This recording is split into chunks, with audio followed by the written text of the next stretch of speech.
हे भगवान जी, ये मानसून का महीना तो बड़ी आफत मचाता है। इतनी तेज आंधी तूफान में आग भी नहीं जल रही है, बस रोटी बनने तक बारिश ना हो।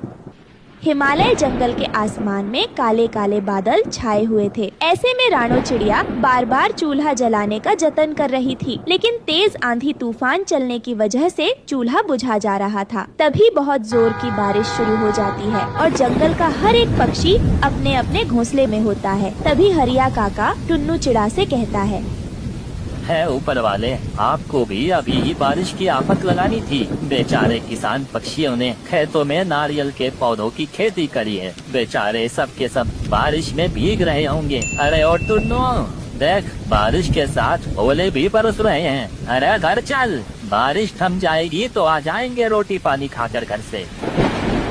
हरिया काका, बादल इतनी जोर जोर से गरज रहा है, लगता नहीं है कि बारिश रुकेगी। अगर खेतों में पानी भर गया तो सारी की सारी नारियल की फसल बर्बाद हो जाएगी। बड़ा नुकसान हो जाएगा इस बार किसी भी हालत में मुझे अपने घर को पक्का करवाना है और मेरी सारी उम्मीद इस नारियल की खेती पर ही निर्भर है। आप जाओ, मैं खेतों में नाला बनाकर आऊँगा, आपके भी बना दूंगा ताकि पानी पास होकर नहर में चला जाएगा।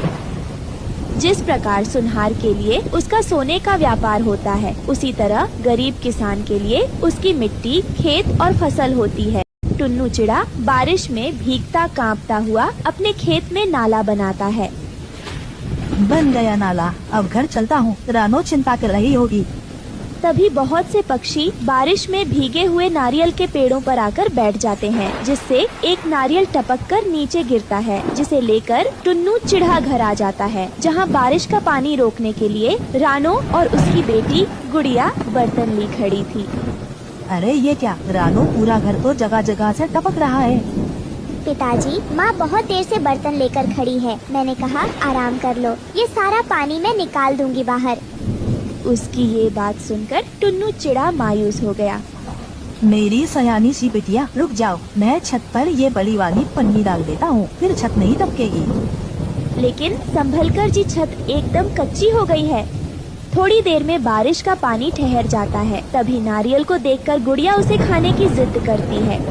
पापा, आप ये नारियल मेरे लिए लाए हैं ना? मुझको भूख लगी है, मैं खा लूँ। नहीं गुड़िया बेटी, यह खेत की पहली फसल है, इसको भगवान जी को चढ़ाएंगे। बारिश में भीगते हुए टुन्नू मंदिर में ले जाकर नारियल चढ़ा देता है, मगर वो रात जंगल के हर एक पक्षी को भूखे रहकर काटनी पड़ती है। सुबह होते ही सूरज की किरण फूटने के साथ सभी किसान अपनी गाय बैलों को लेकर खेत पर चल देते हैं। हे भगवान, इस आटे में तो केवल 3 रोटी बनी है। गुड़िया बिटिया, ये एक रोटी तू खा ले और एक पिताजी के लिए बचा देना, और एक रोटी मैं बबली काकी को दे आती हूँ। रानो बबली कबूतरी के घोंसले में आती है, जहाँ एक खाट पर वो पड़ी हुई थी।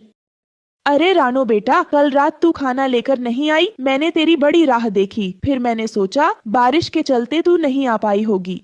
सारी उम्र बीत गई इस घास फूस के घर में रहकर और आधा पेट खाकर, ना जाने हमारे जंगल के भाग्य कब बदलेंगे।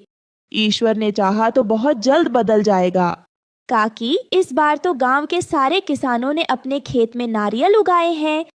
मगर क्या फायदा इतना खून पसीना बहाकर? बेचारे गरीब किसान फसल उगाते हैं और मुखिया जबरन खरीद लेता है। मेहनत का वाजिब दाम भी नहीं देता। ला, तू रोटी खिला दे। ऐसे ही दिन बीत रहे थे। सभी किसानों की नारियल की खेती तैयार हो जाती है। सबके पेड़ में बड़े बड़े नारियल उगते हैं। तभी मुखिया कालू सेठ वहाँ आता है। अरे क्या बात है, इस बार तो खूब अच्छे नारियल हुए हैं तुम्हारे खेत में। इन्हें लेकर मेरी हवेली पर आ जाना और दाम ले जाना। तभी बूढ़े हरिया काका ने कहा, नहीं मुखिया जी, इस बार हम अपने नारियल शहर के बाजारों में बेचेंगे, आपको नहीं बेचेंगे। हाँ मुखिया जी, आपको अपनी फसल बेचकर हमें कोई मुनाफा नहीं होता और अपने परिवार के लिए हमको पक्के घर बनवाने हैं।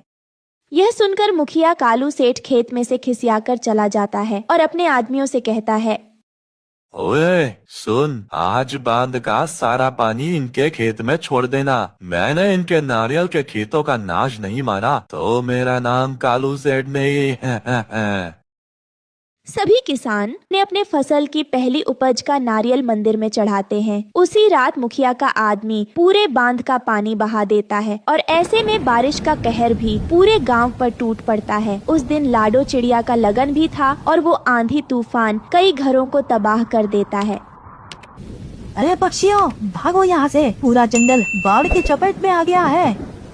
फिर सब जगह अफरा तफरी मच जाती है। सब पक्षी अपने घरों से उड़ते हुए मंदिर में इकट्ठा हो जाते हैं। सब कुछ तबाह हो चुका था। सब सामान बारिश में बह रहे थे। कई दिन बगैर खाए पिए बीत जाते हैं, लेकिन बारिश बंद नहीं होती। है ऊपर वाले दया करो, अरे कुछ नहीं बचा। घर बाहर से लेकर खेत खलियान सब नष्ट हो गए। धीरज रखिए काका, सब ठीक हो जाएगा, आप घबराए नहीं। यह सुनकर गरीबी से हारा हुआ बूढ़ा हरिया तोता बिलखते हुए बोला, अरे ऊपर वाला होता तो ये तबाही आती क्या। रानो बेटा, हम गरीबों के लिए कोई चमत्कार नहीं होने वाला। हमें तो अपनी हड्डियां गलाकर कमाना खाना है। अरे कभी ये मुखिया हमारा हक नोच नोच कर खाते हैं, तो कभी ऊपर वाला हम किसानों को बारिश की मार मारता है। कई दिनों तक बारिश के कहर में भूखे रहने की वजह से सबके चेहरे एकदम मुरझा से गए थे। तभी भूख से तड़पती हुए गुड़िया ने कहा, पिताजी, मुझे बहुत जोरों की भूख लगी है, खाना चाहिए, पेट में दर्द हो रहा है, 3 दिन से कुछ नहीं खाया। बेटिया सब्र कर, क्योंकि अभी अन्न का एक दाना भी नहीं बचा हमारे पास। पूरा गांव तबाह हो चुका है। धीरे धीरे करके सबकी आशा टूट रही थी। कई दिन इसी तरह बीत जाते हैं, मानो भगवान हिमालय के जंगल में रहने वाले पक्षियों की परीक्षा ले रहे थे। सब हाथ जोड़े आंसू बहा बहा कर बारिश के थमने की विनती कर रहे थे। तभी एक सप्ताह के बाद बारिश थमने लगती है और पानी का भाव कम होने लगता है। लेकिन पूरा का पूरा जंगल तहस नहस हो चुका था। सब हिम्मत हार जाते हैं। अरे सब मिट्टी हो गया। देखो पक्षियों, हमारे घर ढह गए। एक एक सामान जोड़ा था वो भी नहीं बचा है। ऊपर वाले, क्यों हम गरीबों पर बारिश करके हमारी परीक्षा ले रहे हो? अब बस करो, कोई चमत्कार कर दो। तभी रानो चिड़िया को नारियल देखकर उससे घर बनाने का उपाय आता है। टुन्नू जी, वो देखिए नारियल, क्यों ना हम उन नारियल से अपना घर बनाएं। इससे हम सब पक्षी इस बारिश से जरूर बच पाएंगे। भगवान ने हमें रास्ता दिखा दिया है। लेकिन रानो, भला नारियल का घर कैसे बना सकते हैं? वो तो टिकेगा ही नहीं। काश टुन्नू जी, कोई चमत्कार हो जाए जहाँ हम गरीब पक्षी चैन सुकून से रह पाते।